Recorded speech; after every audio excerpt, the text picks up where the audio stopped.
lot of people want to know if we're hiring after these last couple. Oh, yeah. I had a day where I told 9 people we are not hiring Really? over email. Yes. Why do you have so many inquiries lately? Because we got a lot of press. Yeah, you did get a lot of press because of the 87% thing. Yeah, that's right. 87%. We want people to keep repeating that number. We want that number to just mean this. We want it to. That's the thing that keeps sticking in my head. That number will forever be associated with me with Frank Savaldi. As at some show, I'm going to wear a T-shirt that just says 87%. That's it. The same way that like 99% became associated with Bernie Sanders. You're the 87% guy. We are the 87%. The unmarketable video games. I do represent that.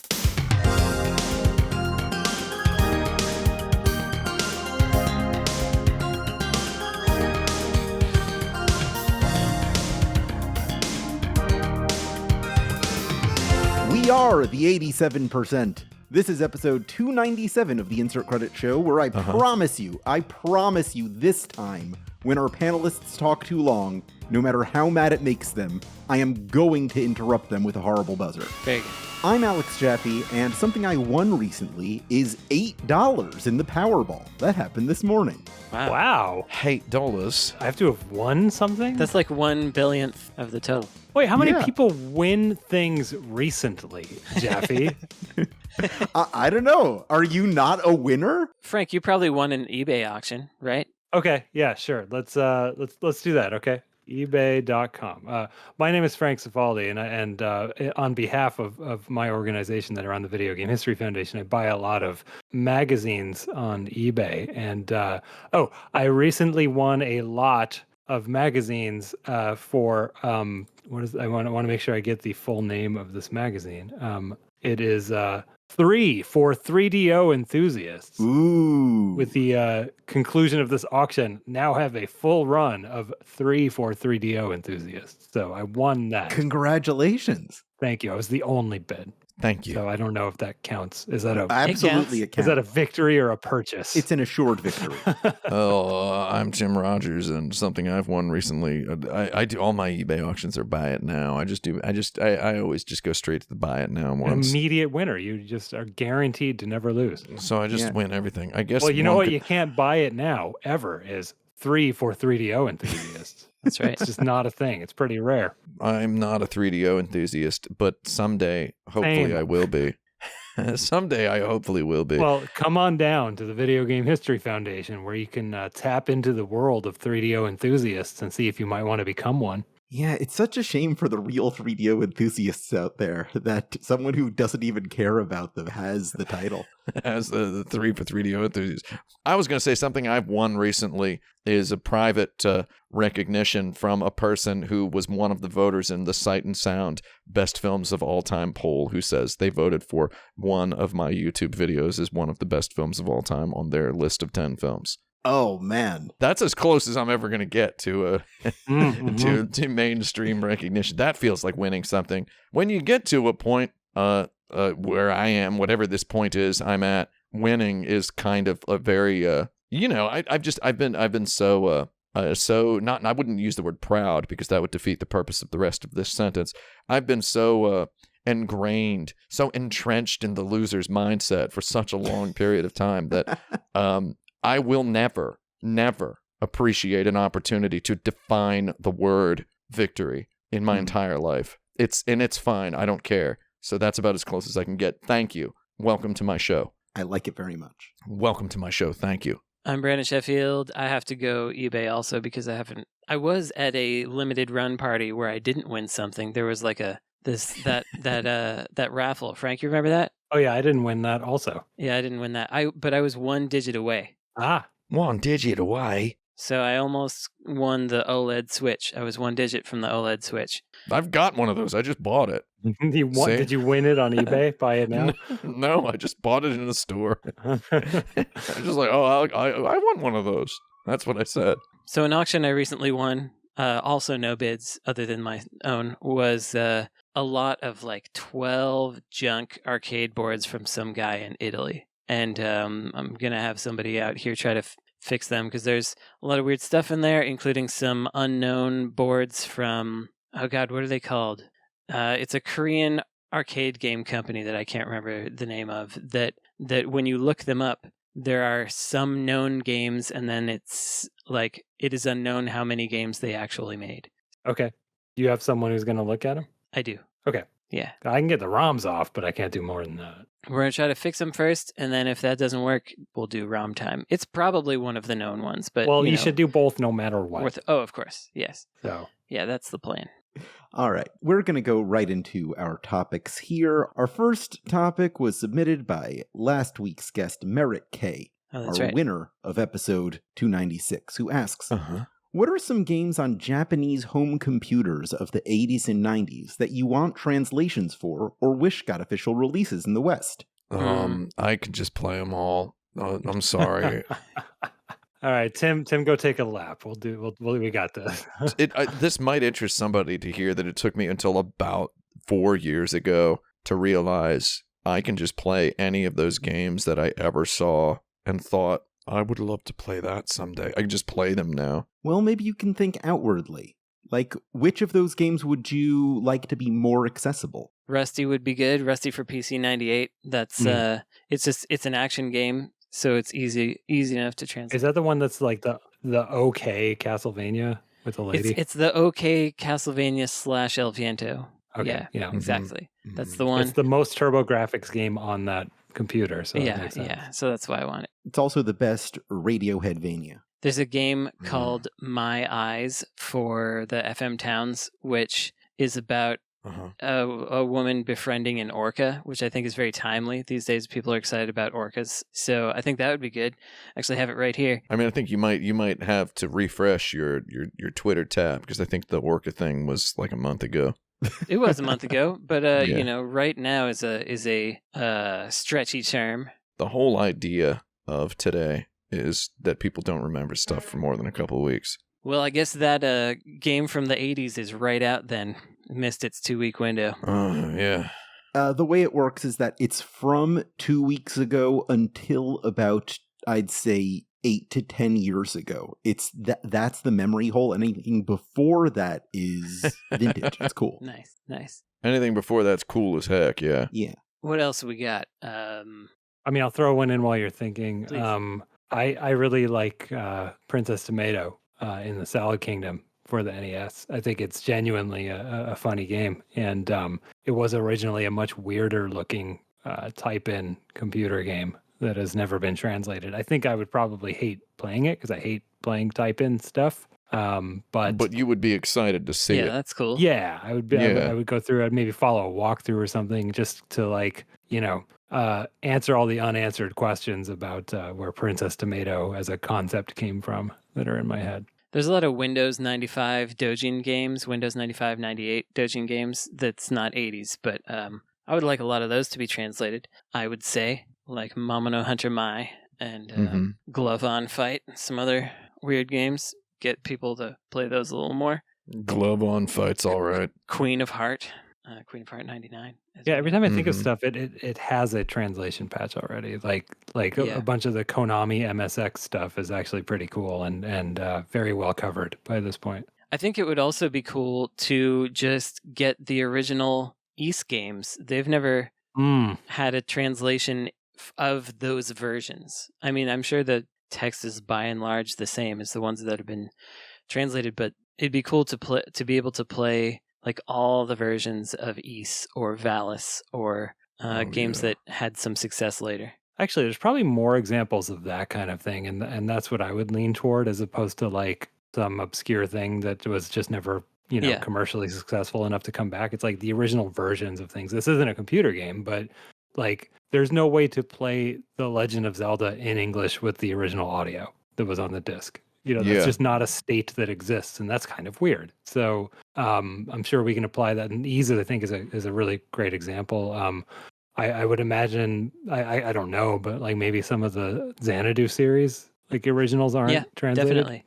And also the earliest Square games are not translated, and they're 80s PC games. Those aren't, I mean, I'm sure they have some fan translations, but they're not available to purchase. Like Portopia, a murder mystery, was originally a computer game, and I really doubt that's translated. Like the Famicom one is, but agreed. Mm-hmm. But as like an historian studying that genre, that should be an accessible game. I also feel like is there not a fan translation or anything of Police Knots yet? There is on like the console versions, but I don't know that. Okay, that's what I mean of the PC 98 version. Is there not? Because the PC 98 version is so much better. Actually, is that where Snatcher started too on PC 98? Snatcher was PC 88. Snatcher's crazy for having a PC 88 and Sega CD and a PlayStation and Saturn. It's like remade like 3 times. Yeah. With just different graphics. The PC engine. Well, and there's like no definitive version, right? Because there's like more content in the Sega CD and PlayStation. And then there's SD Snatcher, which is a whole different thing, which presents it as an RPG top-down sort of game. But Police Knots is really, really ugly on consoles, in my opinion, and I think probably in somebody else's opinion as well. But on the original release, it's just gorgeous looking. It just has really, really phenomenal art. That's good, because that's maybe the one I would play out of everything we said, including my own answer. So I like that. Good ending. Police Knots? Yeah. Yeah, stupid game, beautiful. Police Yets. Excellently stupid video game. Police Knots and crosses. What factors lead audiences to overestimate the quality of some video games? How do overrated games become so? Graphics. Jeff Keighley is the answer to both questions. Yeah, marketing. Yeah, trailers, marketing, hype, buzz. People get really spun up about stuff, and social media helps. It's pretty impressive that we were talking about Bubsy last week, and Bubsy's first game was a success because of the marketing. 100%. Yeah, 100%. Not because of anything else particular. Oh, absolutely. It wasn't even marketing so much as it was muffins. It was you know what I mean by muffins, right? Electronic Gaming Monthly has sold that game, right? Oh, yeah. And why, right? Why? Because the developers showed up with baked goods, is probably what happened. You guys want to see our game? We got donuts, we got muffins, we got cookies. Maybe they flew them to a Bobcat reserve. Like, it's gotta be what happened. Like, they got treated like human beings by the people trying to sell the video game. Like, that's gotta be it. Again, I don't really know for sure. They got him a whole tray of bear claws, and they went, "What could plausibly go wrong?" Yeah, exactly? I can give some clues here. This is now a question about why did Bubsy succeed? Yeah, well, Bubsy is the perfect example of it. It is the perfect example. I agree. Yeah, it wasn't just EGM. I need to be clear about that. There's a couple other magazines. Yeah, basically every magazine had a making of feature for Bubsy, and in our collection we have a lot of material that came from Accolade PR about Bubsy, and actually Bubsy 2 as well, although I guess people, knew better by then mostly. They played Bubsy 1 by that time. But, there's a ton of I think we have at least 6 35 millimeter slides that are photos of the team, photos of a guy in a Bubsy costume in a recording studio. We have a ton of concept art.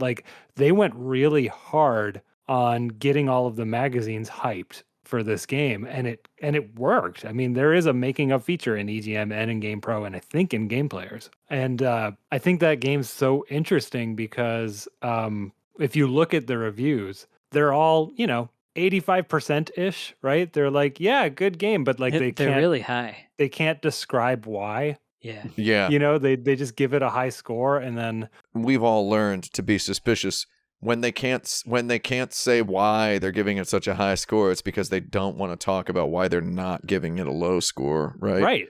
And then it's just never heard from again. It's because at that point they had ingratiated themselves or been ingratiated unto by video game developer, PR, publisher people, and it just kind of turned into a sticky situation. I'm sure, and I mean, I've never talked to anybody involved with Bubsy in any sort of material way. I'm sure the people making the Bubsy video game, some of them were trying to make a great video game, right? Yeah, I'm sure they did their best. Yeah. Mike Berlin, absolutely. I did talk to Mike Berlin about it, and that was something that he was actually proud of, was the first game. There's cool stuff in there. He recognized its flaws, but this was a real project for him. Technically impressive, cool stuff in there, but it just turns out that the marketing, sales, PR people it took too many people on too long a journey, I would say, is the best way to summarize it. They took too many people on too long a journey about that game, and then they ended up feeling burned and spurned. And it was just, too many baked goods, probably. Holy hairballs. He's on the cover of EGM. Toshinden is Lord. another good example where it was super hyped because Virtua Fighter was in arcades. Virtua Fighter 2 was in arcades at that point, and nothing on home consoles, including on the Saturn, looked as good as that. Battle Arena Toshinden. And then Battle Arena Toshinden came along, and they were like, 3D is here. I remember going to a Toys R Us and seeing it in all the kiosks, but the game wasn't that good. So I was hyped for Battle Arena Toshinden like a year before it came out because of Die Hard Game Fan, which was a magazine by a bunch of people who must have felt a lot like computer hackers in a cyberpunk movie because they were making a magazine. Their magazine is out there on the shelves alongside other real magazines, and they've got real advertisements. It's like they were just kind of an upstart zine-styled video game magazine.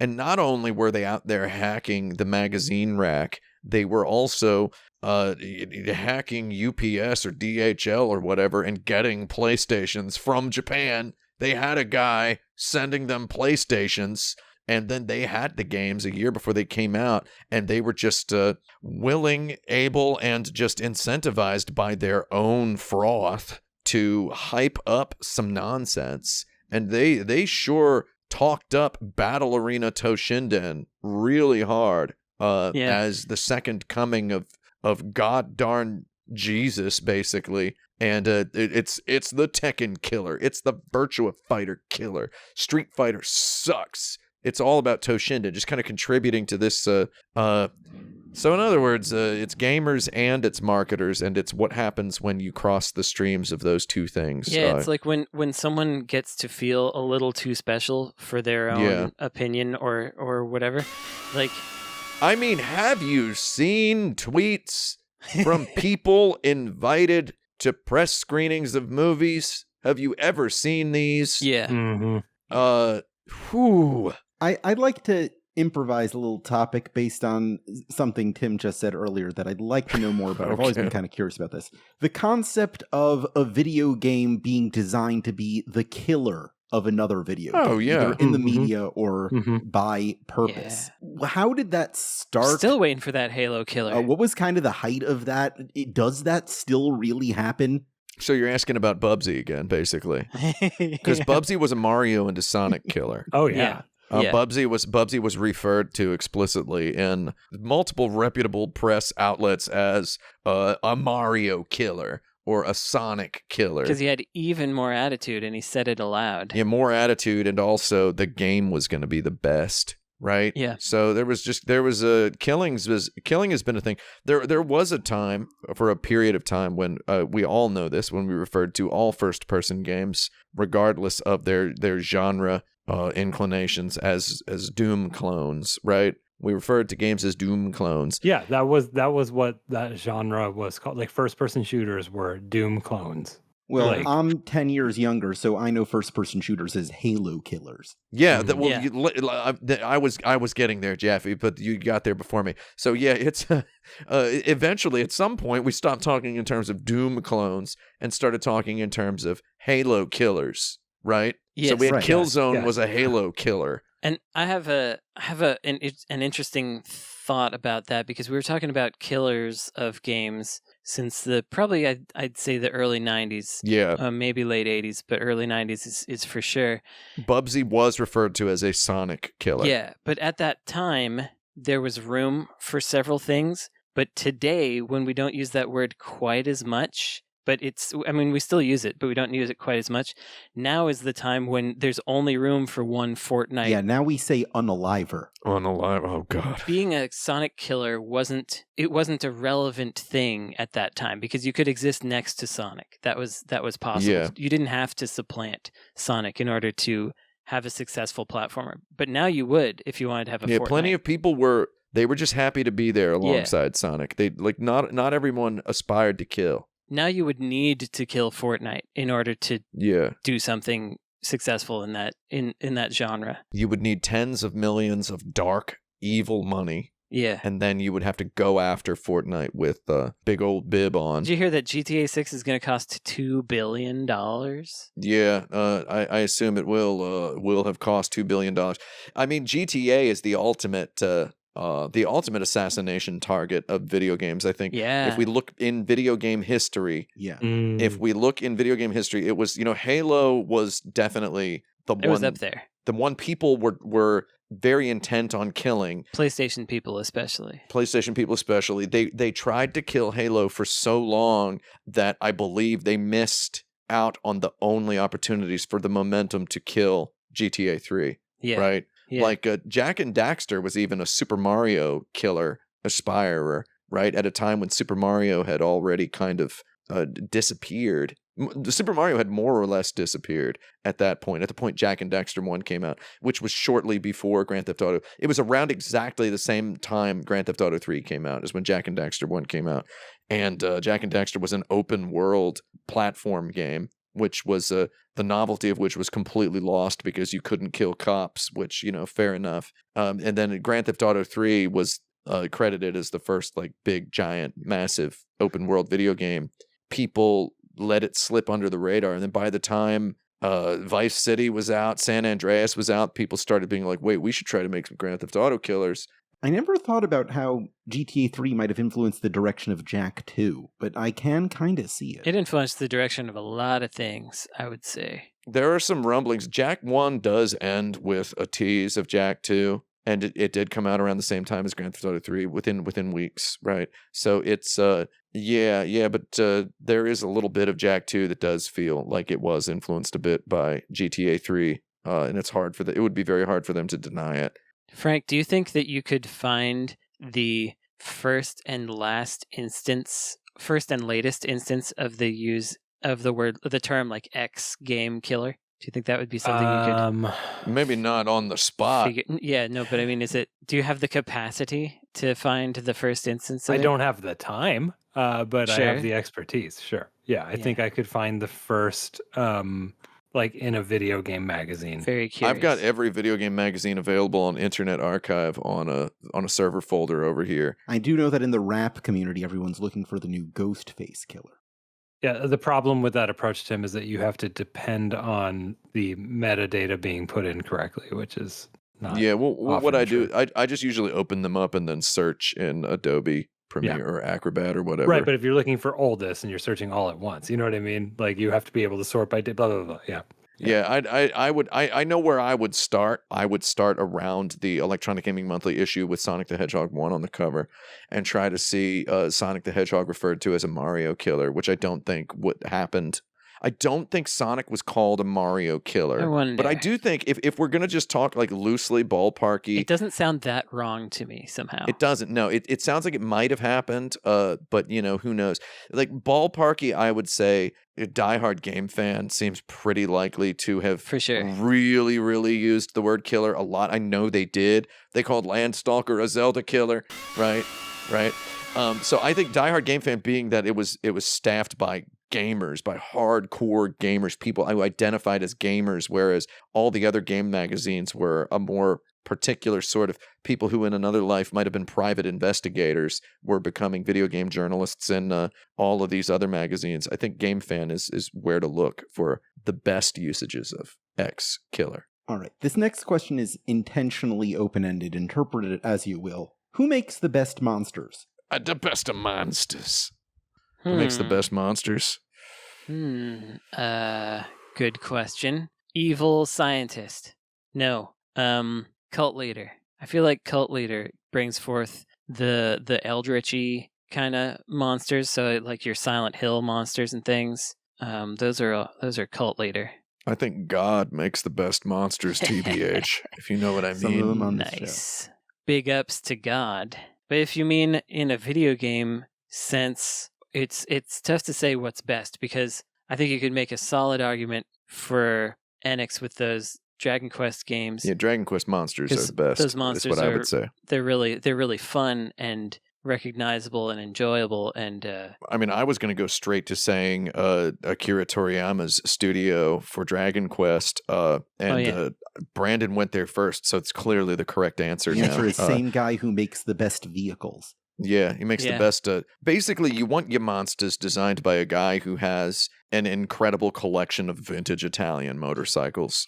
That's the kind of, which is Akira Toriyama. You want your monsters designed by that guy. Even though Yuji Horii created or designed the slime. Did you know this? Oh, I didn't know that. He drew that by hand on a napkin one day and said something like this as our cute mascot. And then Toriyama was like, I love it. But all the other monsters drawn by Toriyama. He used that as the design basis for all the other monsters? Toriyama's orc, the orc design in Dragon Quest is so good. That's such a really good monster design. It's like a weird pig boar man orc with a pig snout and tusks and wearing a weird like rough burlap tunic carrying a big old spear. I'm looking at it right now. Yeah, it's really good looking monster. Tim, I had an incredibly stupid experience while I was playing Dragon Quest VII. Oh, I love that game. I was fighting some battles, and also I was looking at pictures of guys on some pillars that I had to move around and push around and stuff. And I was like, these guys all look really familiar to me. And then I just was like, oh yeah, it's because all of these enemies and whatnot are in Dragon Quest Rocket Slime Adventure, which is truly the first Dragon Quest oriented game that I ever touched. And I remembered all those characters super well, and I was like, I should be able to be friends with these guys. I shouldn't have to be beating them up, because they were just like, I couldn't make the connection because I don't know, it was 1 a.m. and I was extra sleepy brain or something, and I was like, these guys, they're all so familiar, but why can't I be their friend? I don't know. You know, every time a new Dragon Quest game comes out, there's some column or think piece on some website where a guy's like, more like stink piece, how do they get away with making these monsters look the same every time? That's why Dragon Quest is not as good as Final Fantasy or whatever, and it makes my brain kind of melt every time, because I think it's cool to have the monsters look exactly the same every time, and have the story be completely different and the world be completely different. They're updated. I mean, they put a new model in there. 3D sometimes, right? You know, I don't know. So yeah, I guess Akira Toriyama is probably the answer. He's the best at monsters. He's the best at drawing Chinese-style dragons as well. So that's true, and that's true. He makes the Superist Saiyans. Yeah, he knows what's up. They tried to make Super Earth Saiyans in Dragon Ball GT. They couldn't do it, and nobody liked it. Dragon Ball Gran Turismo. Yeah, but that Sandland is coming out now. Yeah, I'm gonna play that stupid game. I'm gonna play that game. You're gonna enter Sandland. Yeah, exit night. I would actually. I'm gonna smoke it like a reefer, to be honest. It's got demons in it, dude. Yeah, it does. I watched that. I watched the manga. Oh yeah, I watched that one, and I very enjoyed watching it. And it seems to be having a moment. I think it's one of those situations where it got translated into English, and people were excited. And when these, because it's a Toriyama thing, you can read in less than a day. Yeah. People are like, what other stuff do we have that we can make stuff out of where where it's already famous and we don't have to like push it super hard. And Sandland is like, oh, here's something he made 20 years ago that rules. Yeah, I'm all for it.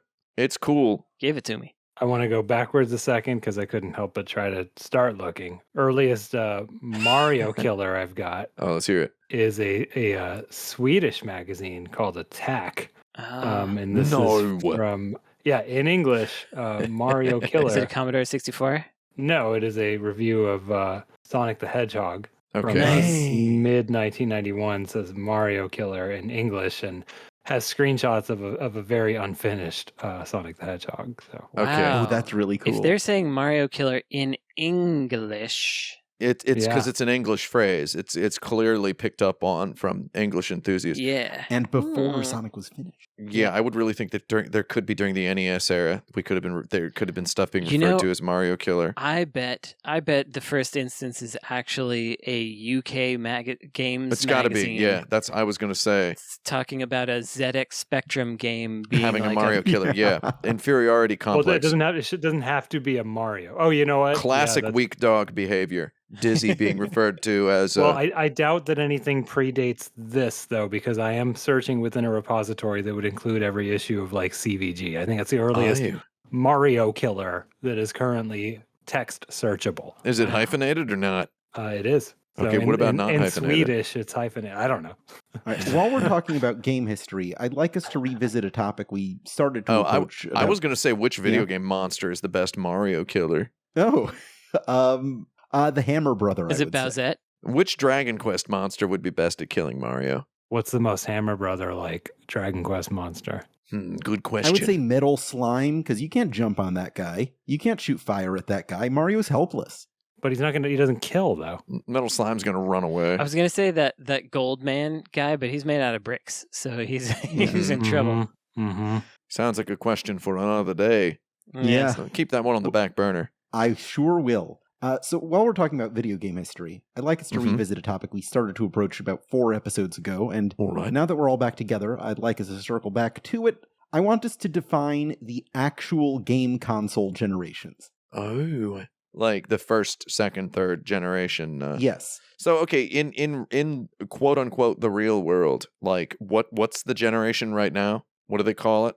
I think it's 8th. I think we're in 7th or 8th or 9th, one of those 3. Yeah, we're in the 9th. This is the kind of thing that if I said while I was working at a major website during our weekly Friday live streams where I played a video game and talked, if I accidentally referred to the PlayStation 4 as the 6th generation or the 5th generation, or said I didn't know what generation it was, I don't even know what the generation numbers are. I don't care about that stuff. I would instantly receive graphic death threats with my exact address and photographs of like my living room window. Like it's like the sort of thing that gamers really care about. Like the worst gamers really care about these generation numbers, which is why this topic is so important to completely rewrite. Yeah. So what is the number now? What do they We're call at it? 9, 9. okay? 9? And I want to point out that according Forget it.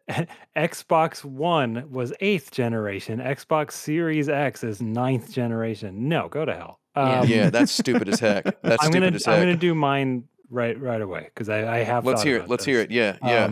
First generation is everything before the 2600, right? It's just like the archaic Pong on things. up. Yeah. So far, Yeah. that's consistent. And then Yes. second generation is 2600 up until I would say the PlayStation.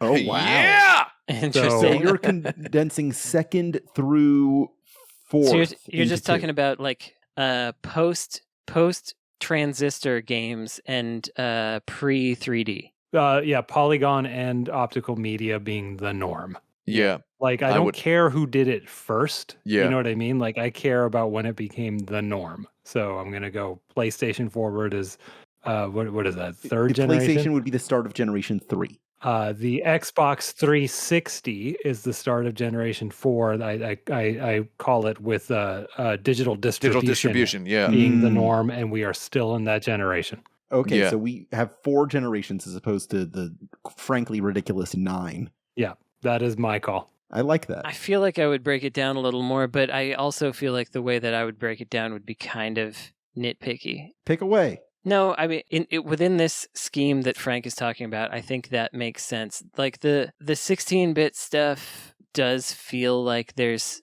something to it beyond, like going from 2600 to Sega CD or whatever is Mhm. maybe too big of a leap for me. So I might want to put optical media in there, or I might want to put like, because Atari 2600 was. Again, I'm defining by when it became the norm, not when it existed. Mhm. Right? So Yeah. I I consider the Sega CD to be an outlier, an experiment. I consider the PlayStation to be the start of optical media. Yeah. And like for example, the PlayStation 4 had the PSVR and there was the Virtual Boy, and the PlayStation 5 has the PSVR too. But we would never try to say that VR is like if there's a PlayStation 6 and it's VR only and everybody loves VR and they all buy VR and then everything's VR, that would be a new generation, right? Yeah. Yeah. But that's where never going to happen. Yeah, I don't. Well, I mean, let's not say never. I'm going to say never. Put me on blast if it ever happens, but I'm putting my foot down. I've been observing the video game industry semi-professionally for 20 years, and I can't think off the top of my head of any nevers I would be embarrassed about, but I'm still not going to do it. Would that put N64 in the second generation rather than the third? It happens to have come out in the third generation, and it's polygon based mostly, so I think it's third generation. But you're talking about not times, but paradigms, and it's definitely part of the older paradigm. I mean, I would consider the CDI and the 3DO part of the same generation as the 2600 and the Super Nintendo. Yeah, I would as well. I think that sounds correct. Full motion video. I mean, Dragon's Lair came out in what, 1983? Right. The Famicom came out in 83. Yeah. So it came out the same. So we had an FMV game at the same time as the Famicom. So it's not too big of a stretch. Yeah. The part I'm most comfortable with is the PlayStation through PlayStation 2 era all being the same. Its own thing, yeah. But Dreamcast being an outliner as a fourth generation console that came out earlier because it has connectivity and, well, it's not as the default, so I guess it doesn't count. It doesn't have digital distribution. It's not the norm. It did a little bit. Yeah, so I recently replayed every single Japanese launch PlayStation 1 game and every single Japanese PlayStation game that came out after the PlayStation 2 came out, and then every launch PS2 game for a stupid reason. And I would say that sounds fun to me. It was actually quite fun. So I would say that if you're looking back at history now, as they try to put yourself in the shoes, the limited edition Jordans of a modern Zoomer, right? And you look back at this where they're not really seeing. I see some really what I consider to be naive questions being asked about retro video games on a semi-daily basis in my YouTube comments and such that make me, fill me with some sort of a interesting emotions.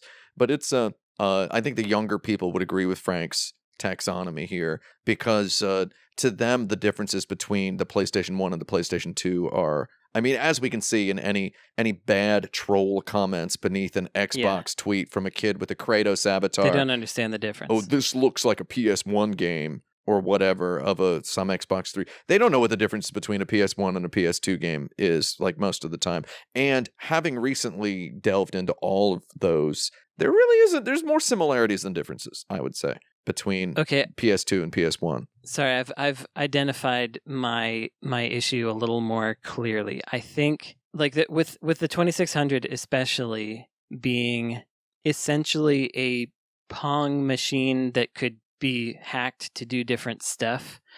I would want to put first generation as very earliest stuff through 2600 in television, and then NES Master System, even SG-1000 begins the second generation. The NES is a Donkey Kong system that can be hacked. Yeah.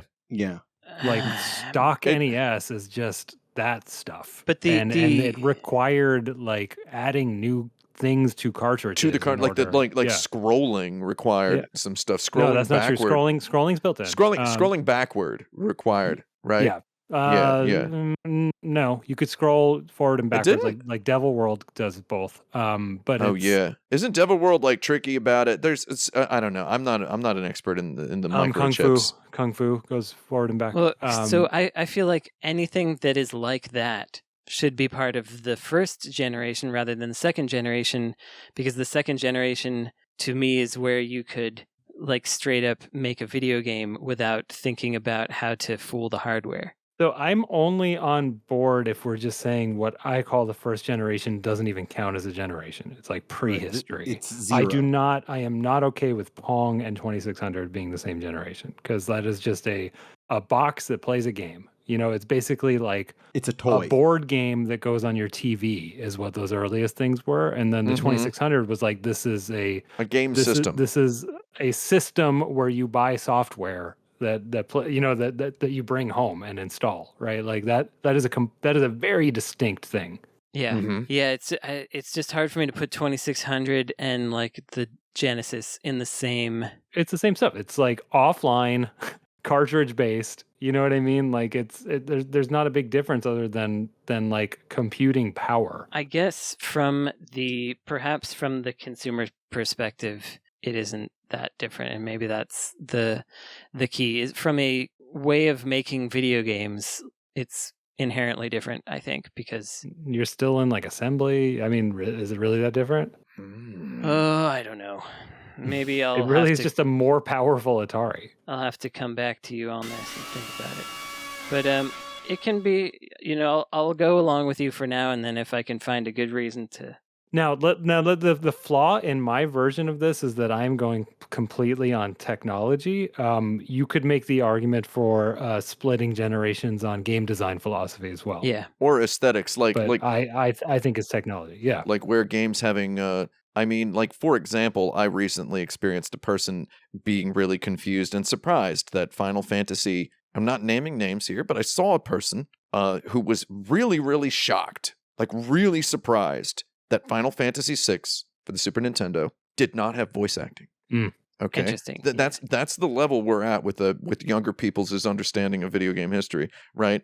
This person I was able to perceive was 25 years old, right? So it's interesting, right? So That it's is. like so there are aesthetical differences as well, where PlayStation having voiceover and voice acting in lots of video games is such a huge thing. Final Fantasy VII doesn't even have voice acting. This person's mind was further blown to learn that original Final Fantasy VII and 8 didn't have voice acting either. Yeah, 9 doesn't even have it. And my mind was slightly blown recently because I was watching some comparison videos between like Genesis and Saturn versions of games. Yeah. And I was surprised that a Genesis, it was some like baseball game in 1997, did have voice acting. Sports talk baseball. Pretty much full voice act. It was a Sega one, but yeah, I forget which one it was, but Sega had their sports series, and all the Sega sports games after that had a whole bunch of voices in them. Yeah.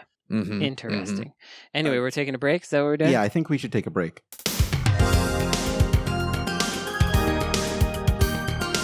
The following ad supports the Insert Credit podcast, but is not necessarily endorsed by its individual members.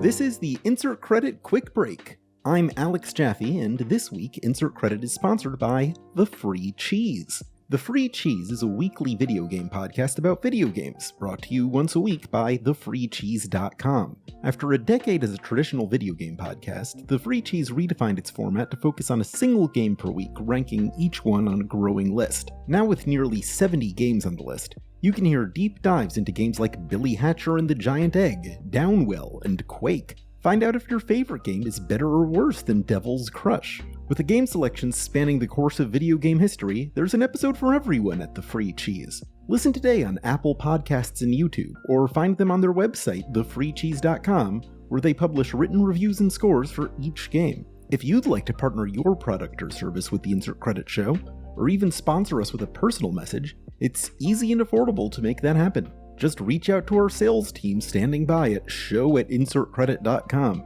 That's usually me, but sometimes it's Shane, and then he goes and gets me.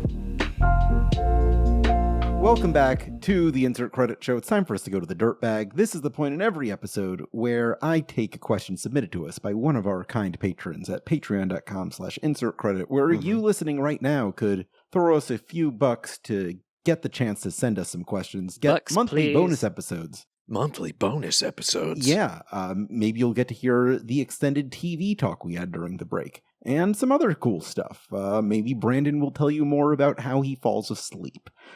Here is a question. Get that money in, folks. If you from want to hear Winckle? about Brandon, how Brandon falls asleep. Frank, this is a reference to last week when Jaffe cut me off from saying a legitimate sleep technique. Yeah. Got it. Yeah.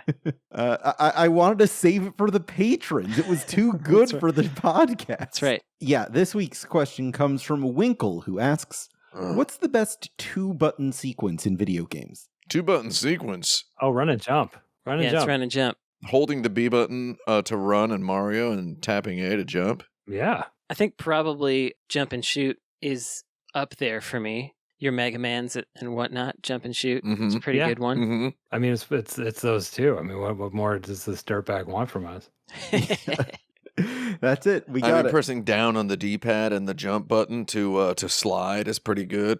Or to jump down. I like jumping down too. Like Yeah. Yeah. special platform. I like to hit the run and select button to accidentally restart my PC engine. Oh yeah, I did that's that great. right at the end of Bloody Wolf. It ruled. Yeah. Yeah, Yeah. they really make that easy to do, don't they? Really easy. Yeah, the best two-button sequence in video games is Alt F4. Oh yeah, that's a good one. Nice. Take Yeah, that. that's the only one you need to know. IMO. Yeah, emo. I know a whole lot about 2-button sequences, what with all my keyboard shortcuts and all my programs that I have that are somehow inconsistent across a half a dozen programs all made by the same developer. I'm talking about Adobe programs where there'll be things that do the same thing on different programs that are different keyboard shortcuts, and you got to have them all memorized all the time. I'm used to a lot of those. I got Control Shift A, Alt Shift S, Control Alt L, things like that. Well, this is a little too advanced. We're talking 3-button sequences. Yeah, that's Yeah, 3 that's buttons. 3. That's 3 buttons. Well, when you press 2 of them at the same time and hold them and then press the third one, it kind of feels like 2. That's real piano player talk there. A difficult / complicated 2-button sequence. Also on the TurboGrafx, when you got your shot button on Turbo and you're just holding it, and then you try to sneak a jump in there while you're still holding the shot button, it can get really confused. That's fun. I like that. It's not a good one, but I like that situation can exist for your brain. I'm a big fan of games with slower state transitions in the player character. If this makes sense, like you're out of this worlds and flashbacks, and to a certain extent, your early Virtua Fighter games where I mean even as far as like Virtua Fighter 4, like crouching, it takes a long time. That there's a state that's standing, there's a state that's crouched, and then there's a state that's crouching, right? And they can even divide these states into crouching first half, crouching second half, or whatever. And there's like rising from a crouch is another state. So it's like pressing down to crouch and then letting go, and pressing kick while rising from a crouch in Virtua Fighter for a certain character might be a different thing than just kicking while standing, or kicking while crouched, or kicking while crouching, right?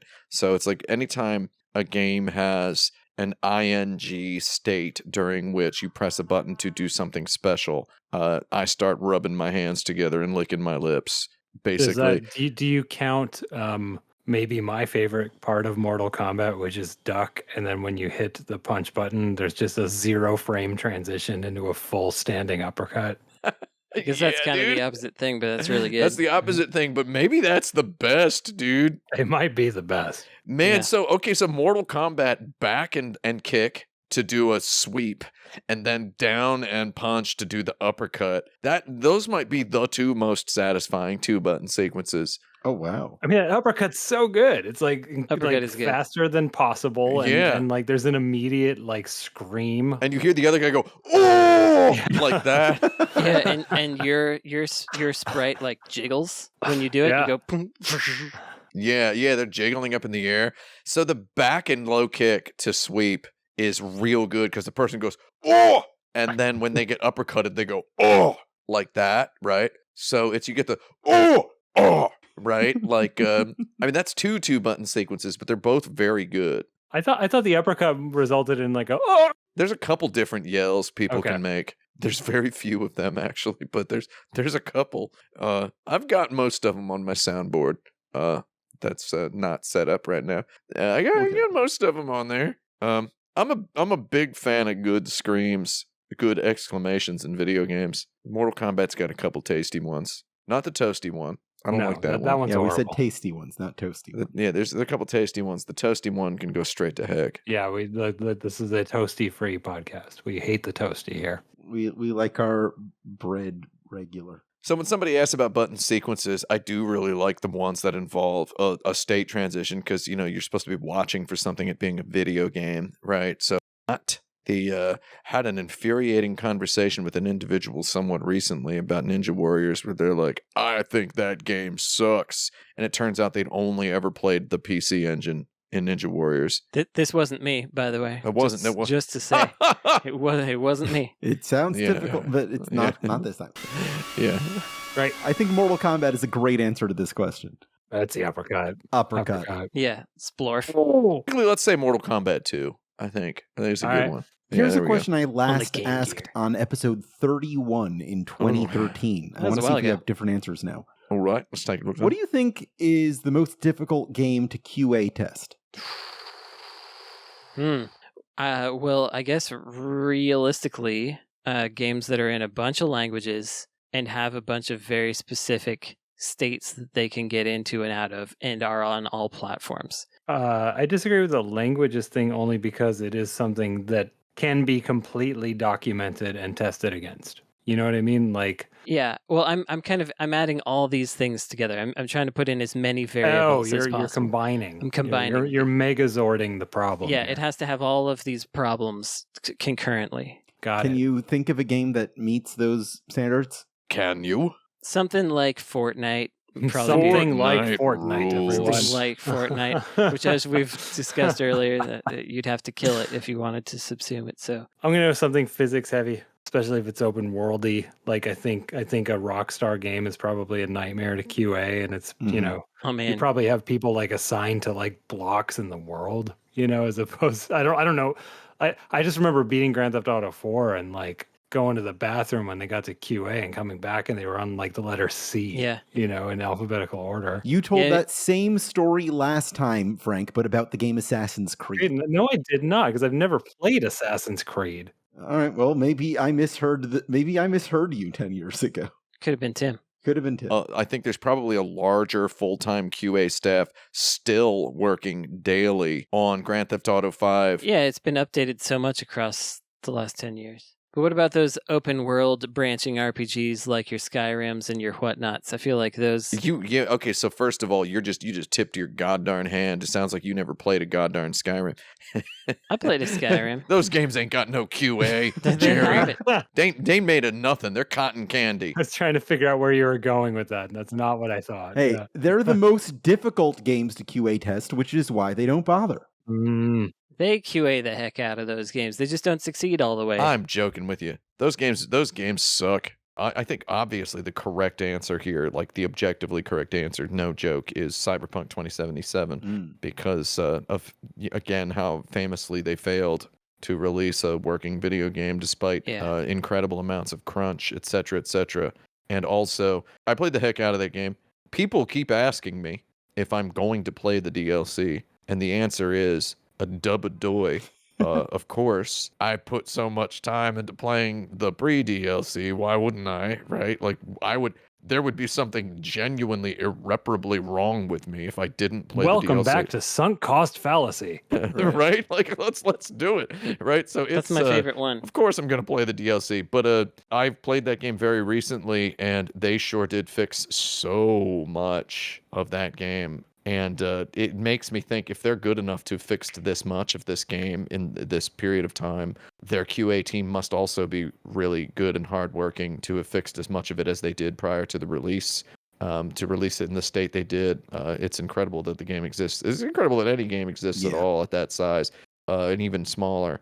I think Cyberpunk 2077, again, having played so much of it, there really is so much of a world in that game, and there really is so much unique stuff in that world, definitely on the level of a Grand Theft Auto 5, which also has a world with lots of stuff in it. I think Cyberpunk 2077 is probably the hardest game to QA test that's probably ever been made for a variety of reasons that I'm not an expert in divulging or detailing. I'll bet that those answers are correct in terms of amount of resources to throw at something, but I would guess for an individual QA person on a more reasonable team size, it'd probably be one of these last two Zeldas. Yeah. Those systems, nothing in those games feels like you're ever breaking it, and it's like, what did they, how much breaking did they have to do It's to a game get there? designed for breaking that you don't break, really. Yeah. I was gonna go straight to Tot K. Yeah, because have you played that Tears of the Kingdom? No. I don't know if you've seen any of the breathless Twitter threads where I saw the bridge. People freaking out about the bridge. video game programmers with decades of experience losing their marbles in real time in public about that game is a very fun genre. Maybe the funnest genre of Twitter thread 2023, because they're losing their marbles about how in God's name did they do this? How did they do this? Right? And it's very fun to see. And so I think that probably involves a lot of QA that is scary as well. I'm glad we have some new answers. Maybe we'll revisit this again in another 10 years. We didn't talk about Tears of the Kingdom back then, or Grand Theft Auto 5? Huh? We sure we might have talked about Grand Theft Auto 4. Yeah, probably did. We talked about GTAs. Brandon talked about Just Cause 2. Oh, yeah, that's right. Frank, you talked about heavy rain. I did? And there was a bunch of Mamorpaga talk. Interestingly, yeah, Mamorpagas are probably not as much touched by the QAs these days. But I think between Tears of the Kingdom and Cyberpunk, you've got a new era for stuff that needs tire kicking in video games now. A whole new era. Rain. Tires of the kicking. Yeah, tires of the kicking, exactly. I'd like to take us right to our main event this episode to close us out. It's time for us to finally address the Violence Island Season 2 finale.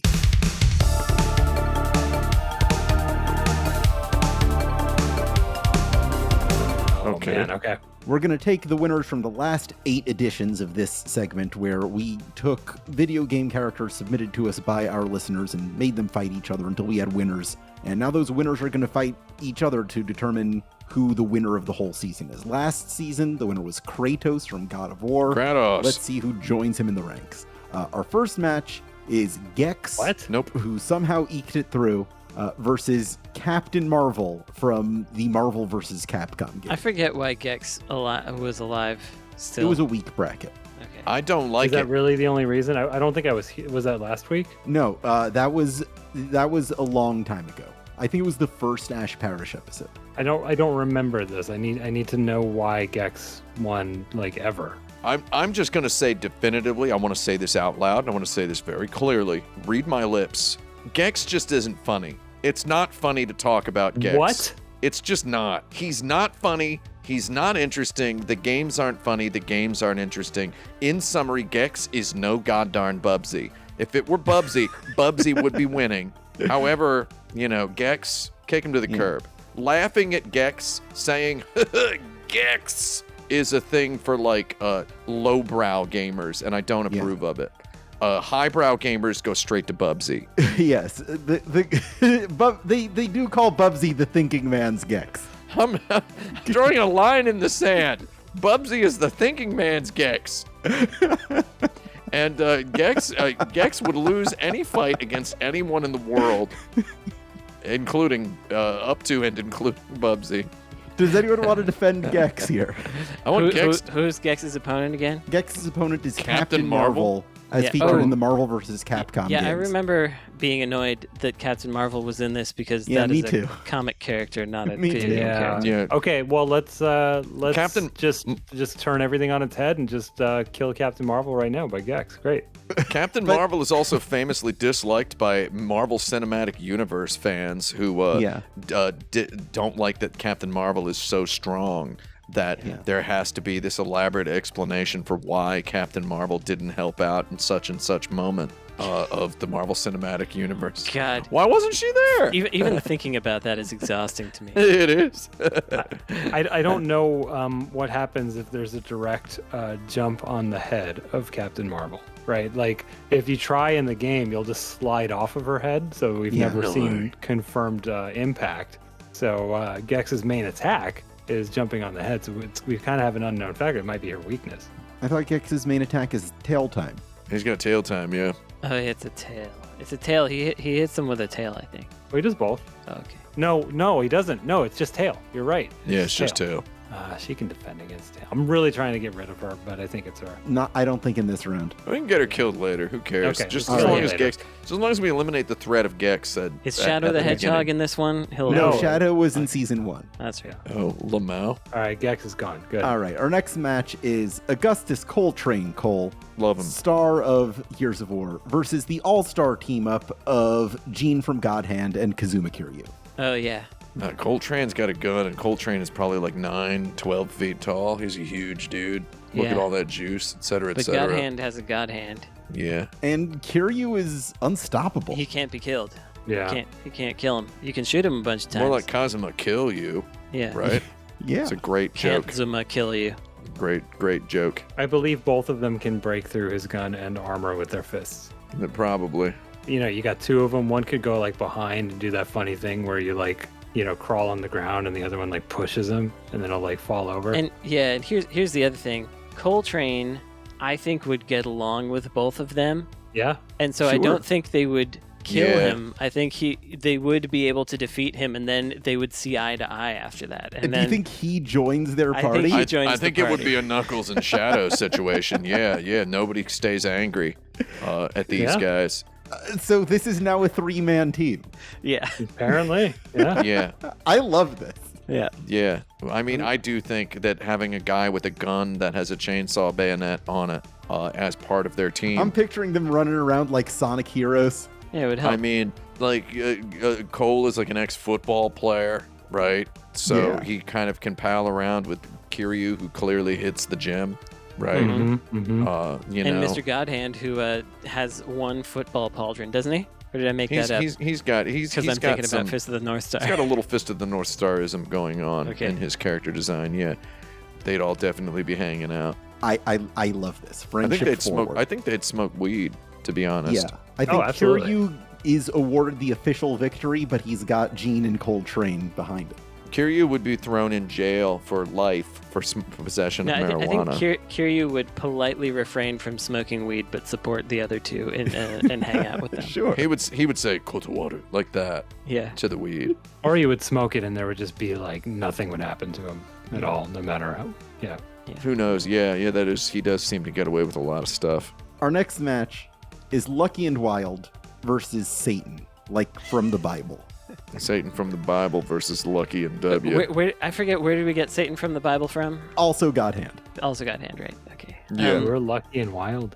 Lucky and Wild are from the Taito game Lucky and Wild. One of them Wow. has a car and one of them shoots a gun out But of the they're car. together Okay, in got the it. car and gun combo. They're the Blues You're in the Brothers. car. Wow, I've missed a lot of shows this season. Okay. L and All W, right, dude. It's true. Lucky and Wild is a heck of a game. So it's a driving. It's a car with a driver and a guy with a gun. It's like Yeah. ATV or something, right? Versus An asymmetrical sort of a Versus Satan. The devil. versus Satan. Okay.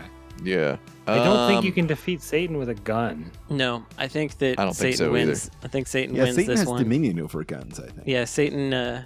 Also, Satan lives in the hearts and minds of all people. Yeah. That's original sin, baby. I don't care how lucky or how wild you are. Yeah, exactly. You can't get Well, if- luckier or wilder than Satan himself. I need to clarify something very quickly. I accidentally said Taito earlier. I definitely meant to say Namco, by Got the it. way. Just Yeah, so yeah, don't good. Thank you. send me death threats, I please. really appreciate that. Yeah. Thank Some- you. Tim, mean- I'm gonna take my finger off the send button on the death threat that I have. yeah, going definitely. here.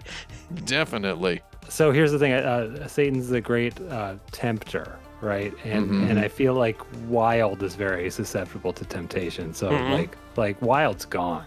Yeah. Oh, No yeah. matter what. So we just have Lucky, And Yeah. now Lucky is I feeling mean- unlucky because they lost Wild. So right? And I also think Or was Lucky that? Lucky sounds kind of like a gambler to me, right? Yeah. And what is Mhm. gambling if not giving in to the oldest Mhm. temptation there is, right? hmm yeah. Yeah, they're both very susceptible to Satan. Our Yeah. final match in this preliminary round is Quiet from the Metal Gear Solid video games Uh-huh. versus Bayonetta. Oh, that's Now, difficult. okay, did Bayonetta judge Quiet for her outfit before learning the truth? No. Okay. I don't think so. Bayonetta is very accepting. Okay. Bayonetta gets judged a lot herself. Yeah. So Bayonetta has hair magic, and Quiet, as I learned from many irate listeners later, has all kinds of powers that were not discussed. Yeah, she's got skin magic. Well, she has a Yeah. lot of other stuff that I still don't know what it is because I didn't know that this was going to happen today. But she can do a lot of things that are like supernatural and stuff. I heard. Yeah, she's naked for a reason. Yeah, Frank was kind of getting at that. Yeah. So we don't know her powers still, right? We just know she has some powers. She has some very, very big powers, but I don't know what they are. Okay, same. And I played that game a lot. Tim, you played So, that game. Cool. What, Metal Gear Solid 5? Yeah. Yeah, I smoked it. what are Quiet's powers? So what can Quiet do? Quiet Steel. What's her skill set? I don't know. Who cares? Oh, who cares? Okay.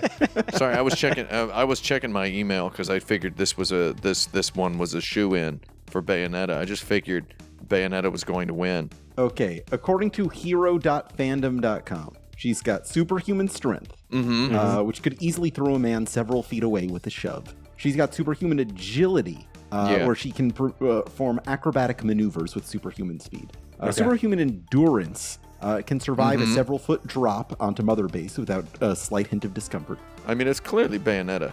But yeah, keep going. Obviously, but we're taking the time because we got the listeners so mad because we didn't go through this list. You know, I don't care about these dirtbags. It's Bayonetta. Move on. It's Bayonetta. Okay. Yeah, Bayonetta's got supernatural murder killing. And Bayonetta's a witch. She's and got also, guns on her feet. Yeah, and she can get way more naked than Quiet does, right? Her boots That's are made true. for walking. Yeah, she gets pretty naked as well. Yeah. With the right button combination and a lucky enough player. Or a wild enough player. Yeah, oh, that was the joke. Yeah. All right. This yeah. is one I'm looking forward to. Captain Marvel versus Jean, Kiryu, and Coltrane. Captain Marvel's done. Yeah, done. Okay, so let me put it this way: Jean, Kiryu, and Coltrane. That's 3 men. Yeah. And I've seen what 3 men were able to do to the box office grosses of the film Captain Marvel. I'm talking about YouTubers. They could easily take her down.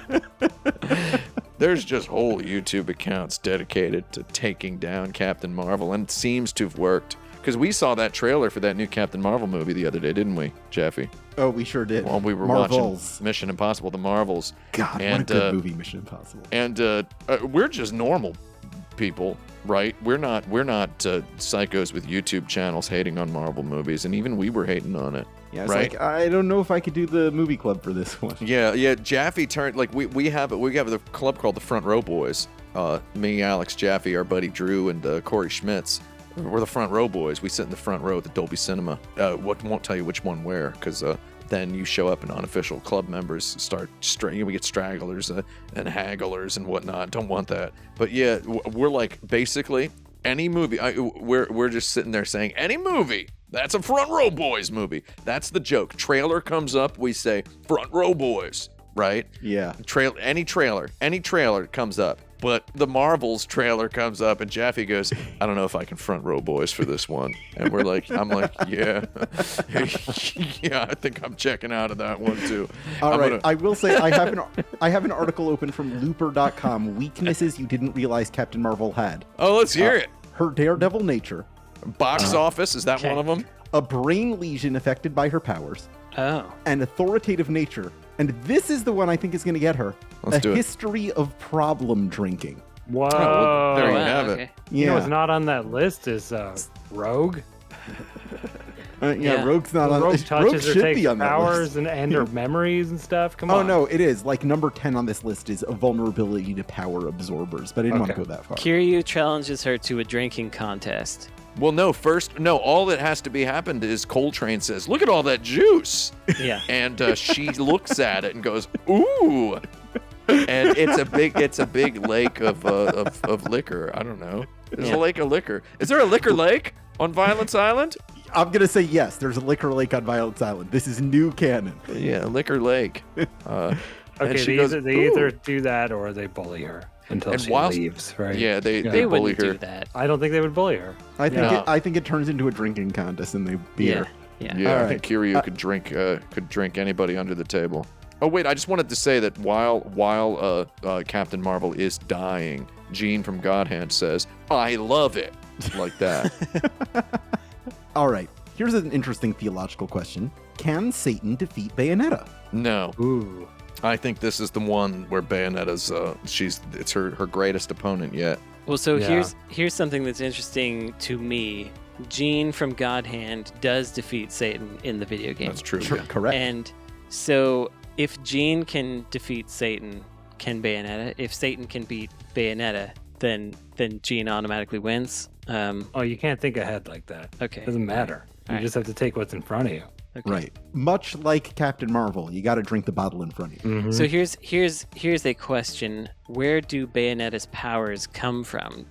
Being a witch, are they not dark powers? They are dark powers, yes. So might they not? She does kill angels. Yeah, that is Yeah, her might thing. they not be ineffective on Satan? Oh, right. Can you just turn them off? Yeah. Bayonetta in the later games does end up fighting demons and devils because they turn on her. She just can't catch a break. She does literally beat up God at one point, throws God into the sun.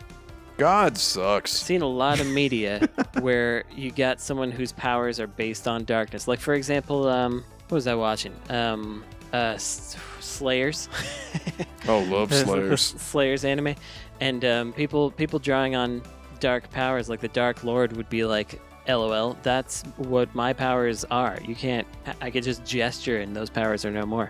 Because you were drawing them from me. So I'm just wondering if we got that kind of a situation with Satan and Bayonetta here.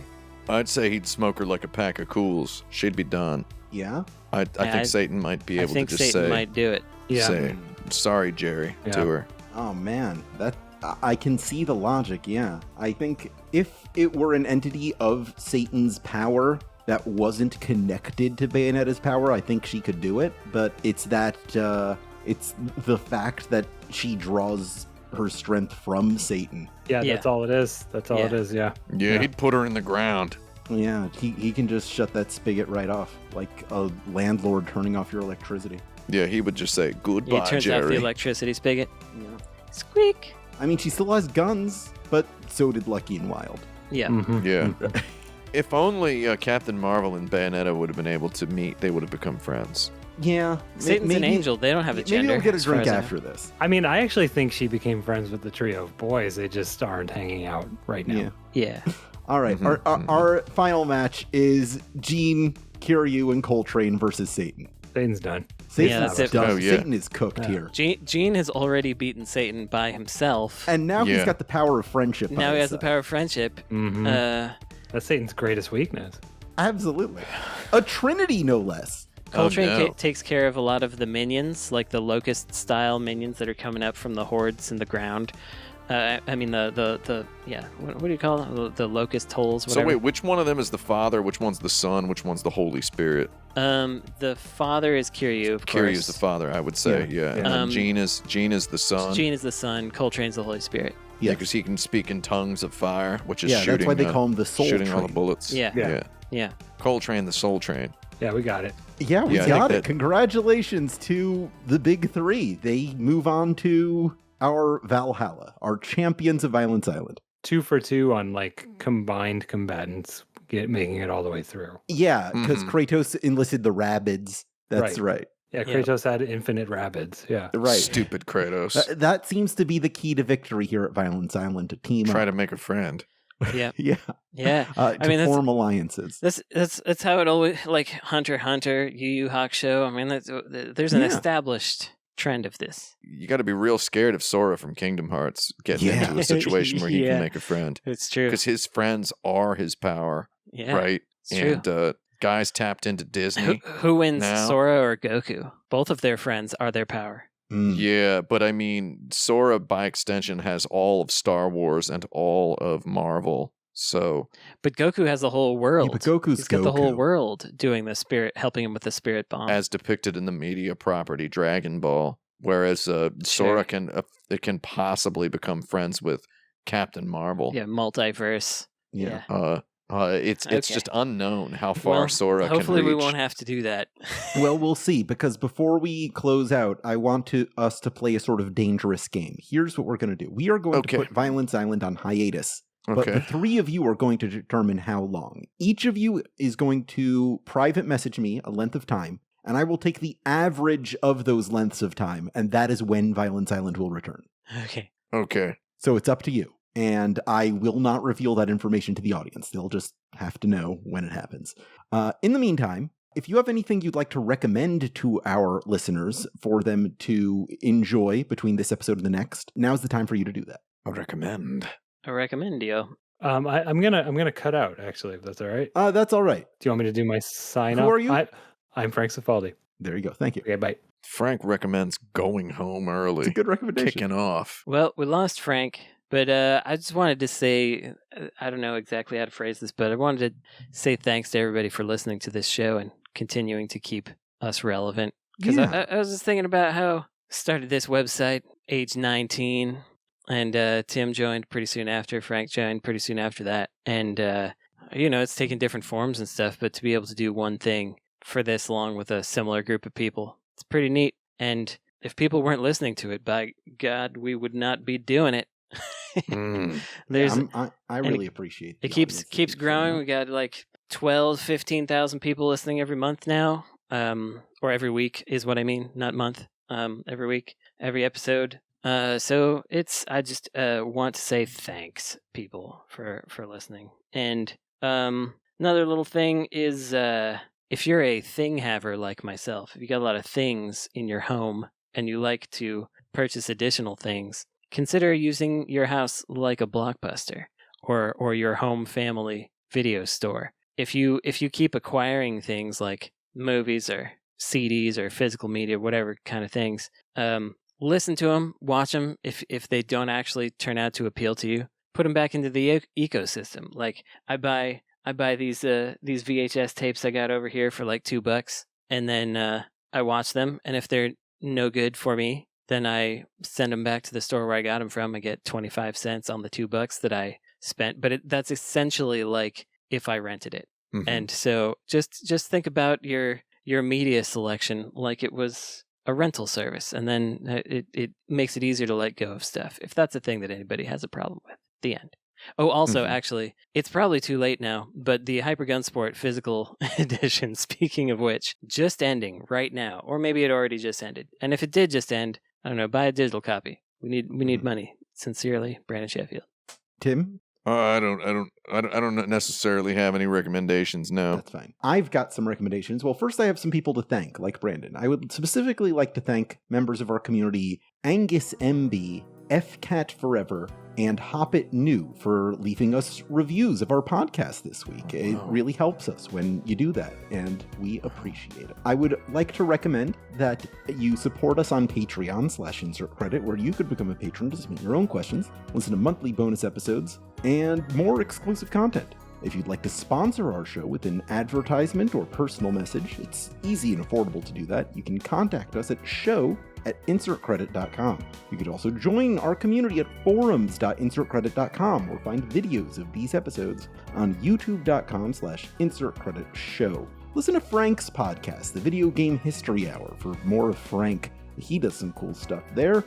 Wishlist Demon School on Steam. That would be a great thing to do, as well as check out Hypergun Sport. This episode is edited by Esper Quinn, with original music by Kurt Feldman. I'm Alex Jaffe. I'm Frank Cifaldi.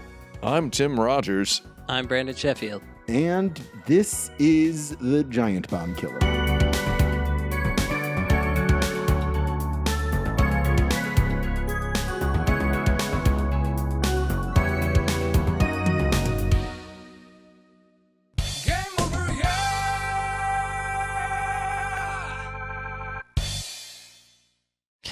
Oh, Giant Bomb Killer.